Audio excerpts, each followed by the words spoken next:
Hello, my name is Scott Davis. Welcome to New World Birth. This is the care and feeding of a New World Age report for the Gregorian date of February 18th, 2016, and 1 eesh or Jaguar in the Mayan Zolkin calendar, with the Sun entering Pisces and the Virgo Full Moon.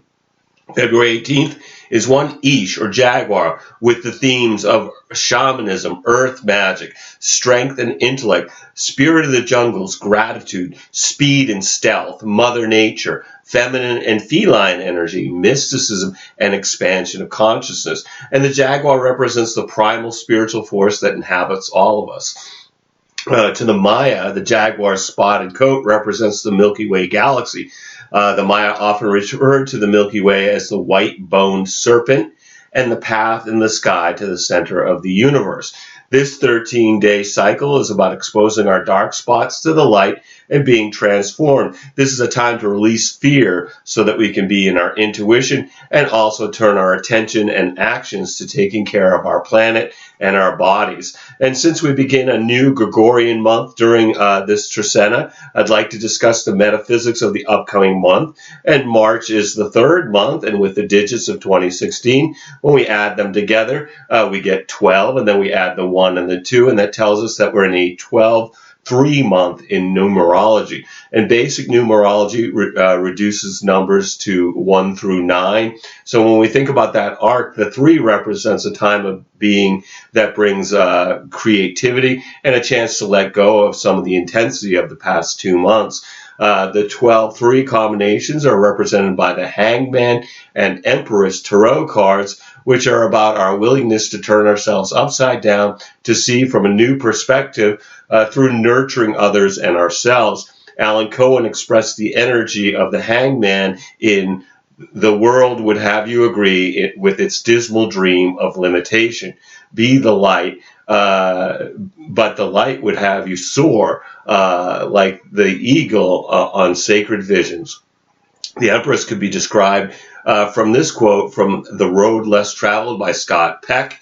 "Love is the will to extend oneself for the purpose of nurturing one's own and another's spiritual growth." So March is a month to change our perspective, to find freedom from limitation through nurturing ourselves and others and expressing our creativity, love, happiness, and optimism.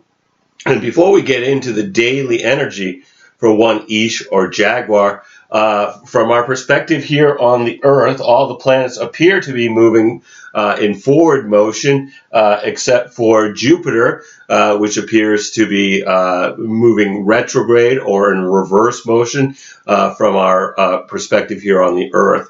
And remember, the themes of retrograde planets are about review the past, reevaluate, reminisce, and we can see these themes being played out. And Jupiter was the king of the gods, and the planet is about good fortune, opportunities, faith, religion, beliefs, and expansion. And Jupiter's in Virgo, which is about organization, health, services. Mostly what I find with Jupiter retrograde, as with any retrograde cycle, there's a review of the past, and with Jupiter, what gets reviewed are missed opportunities. So let's look at the daily vibrational energy of this Trecena. February 18th is 1 eesh or Jaguar, which is about unity experienced through enjoying nature in the Mayan Zolkin calendar. I'm not going to be covering the daily lunar activity in these reports other than the new and full moons, but that information is available on the New World Birth daily Facebook post and also on the blogger New World Birth blog. The 19th is 2 men or eagle, duality experienced through seeing from a higher perspective. And at this point, the Sun enters into Pisces from our perspective here on the Earth, which begins a month of illuminating intuitive, unseen realms, inspiring spiritual and psychic experiences, but it also brings the fog of illusion. This shift has the potential to melt the obstacles to merging with something greater than ourselves. February 20th is 3 Ki or wisdom. This is about taking action through introspection, meditation, and forgiveness in the Mayan Zolkin calendar. The 21st is 4 Kaban or earth. This is about stability through gratitude for Mother Earth. And then February 22nd is 5 Etsnob or flint. empowerment through being introspective. And at this point, we have the Virgo full moon at 3 degrees 34 minutes Virgo when it's opposed by the sun. To Native Americans, this is the full snow moon or the full hunger moon due to the harsh weather conditions making hunting difficult. This Virgo full moon is about finding balance between our surrender to spirit, the sun in Pisces, to be balanced with the practical and emotional aspects of living in a physical world, the moon in Virgo. Jupiter conjunct the lunar north node during this lunation emphasizes expansion from releasing something from the past. So this full moon really has karma written all over it. And in Virgo, it's about health, work, service, and discernment, organization, and discrimination. The 23rd is 6 Kawak, or storm, which is about being in the flow through recognizing the gifts of adversity, while Jupiter opposes Chiron, influences to expand by pushing the boundaries, Jupiter, in order to release the past and heal Chiron. And this is going to be felt during the entire Jaguar trecena. February 24th is 7 Ahau, or sun. This is reflection through honoring the wisdom and memory of our ancestors.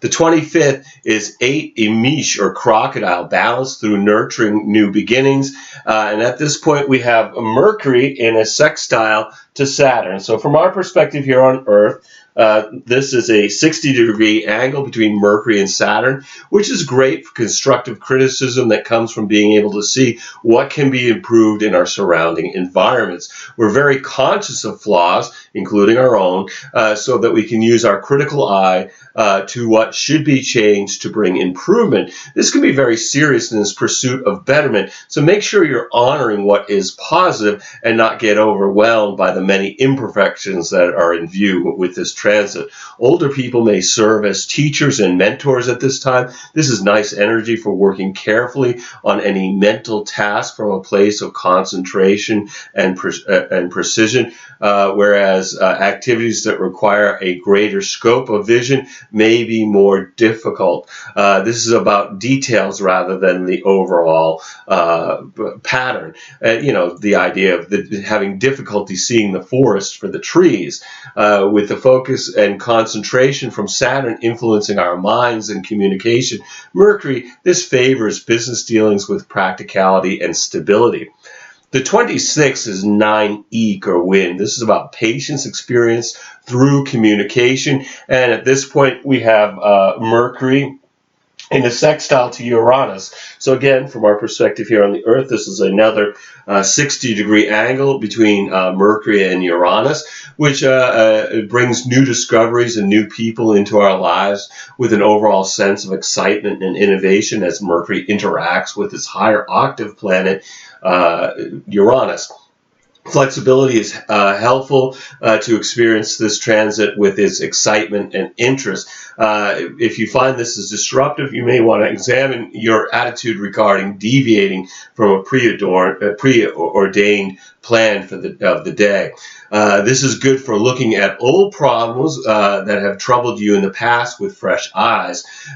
Challenges may be approached as new puzzles to solve as thinking becomes more inspired. Not a day where you'll feel content to follow your usual routine, so leave some room for spontaneity, with new ideas and experiences being the reward for going with the flow. The 27th is 10 Akbal, or night, which is about manifestation through contemplating the stars in the Mayan Zolkin calendar. The 28th is 11 Khan, or seed, or lizard, resolution through planting seeds and making new connections. And at this point, we have the Sun conjunct Neptune. So from our perspective here on the Earth, the Sun and Neptune are at the same degree of Pisces. And this is about expanding consciousness, awareness of unseen energies, intuition, a greater sensitivity, our themes for the next month, with the Sun transiting the sign of mysticism. When the sun merges with Neptune, there are two distinct sides of this transit. But being Neptune, it's really difficult to grasp which one of them we are experiencing. First is our awareness gets stimulated, which often brings difficulty thinking rationally. It brings a heightened sensitivity, and people will feel like they know each other more intuitively. Which increases our compassion. It's as if our separateness dissolves and we become them somehow, which of course reminds me of the Mayan saying in Lakesh, which means I am another you. Overall, this energy is great for helping people as it favors interest in occult and spiritual activities in hopes of understanding the deeper truths hidden behind the veil of the mundane world. The downside of this transit is that sensitivity may lead folks to feel psychologically exhausted, wanting to avoid interactions in our daily world and instead engage in our private inner world with the possibility of daydreaming on one end of the spectrum to avoid reality through alcohol and or drug usage on the other end of this perspective. And our bodies become more sensitive during this transit, so the effects of substances may be more difficult to control. Meditation and quiet contemplation would be maybe a better way to channel this energetic. The 29th is 12. Chichan or serpent, which is understanding through being flexible. And at this point, we have Venus sextile Saturn. So again, from our perspective here on the Earth, Venus is forming a 60-degree angle with Saturn, which pleasantly encourages us to look at our responsibilities and our relationships in a positive way, as there's a sense of gratification in being of service to our loved ones. It's good for the group. What's good for the group is more important today, and to work to further those ideals. Even if they mean some level of self-denial. It's a good time to talk with loved ones about your expectations from each other. This is practical energy, which favors business affairs and commerce, particularly with art and other things of beauty. This is good for creativity that demands close attention to details. And on March 1st, we have 13 Kimi, or transformation, movement to the next stage through releasing what no longer serves us in the Mayan Soul King calendar. So no matter what energies are affecting you during this one Jaguar Trisena, take some time to be in the flow of the planet by being in nature, watching a sunrise or a sunset, communing with the stars, being conscious of the moment through introspection, meditation, or, truly being there with someone you love. Every day is a blessing, no matter what dramas beckon to distract us. And I believe we're all here just giving the performance of a lifetime on this world stage. Just take some time to observe your play as well as act your part. Remember that you're a spiritual being that's having a human experience. I want to thank you for checking out New World Birth. The next segment of the care and feeding of a new world age will be on March 2nd for one Manique or deer, with Mercury entering Pisces, Mars entering Sagittarius, the Pisces new moon and solar eclipse, and Venus also entering Pisces. And you can check us out on Facebook, YouTube, or the Mayan Magics website. And I encourage you to share this information as videos or as text as widely as you choose. And I invite you to contact me at newworldbirth@yahoo.com if you have any questions or wish to schedule a reading. And I am providing readings and wish to make this service available to the greatest amount of folks. So I've created 3 options with 3 levels of compensation. So if you've been thinking about getting a reading, please contact me. I would love to provide you a reading during these uncertain times. You'll need to be able to either call me in Maine in the USA, or we can connect with Skype to receive your reading. We're also accepting donations to keep these reports freely available. And again, contact me at newworldbirth@yahoo.com if you'd like to make a donation or get a reading. As I said before, that's a great way to help us out here at New World Birth and get something really practical and good for yourself. That will help you know yourself better and also help you navigate what is currently going on in your life. As always, I'm blessed that you've taken the time to connect with my passion for these ancient mysteries and their application to our journey during this incarnation. The light in me honors the light in you. Namaste and Lakesh. And I'm very grateful and look forward to connecting with you in the future.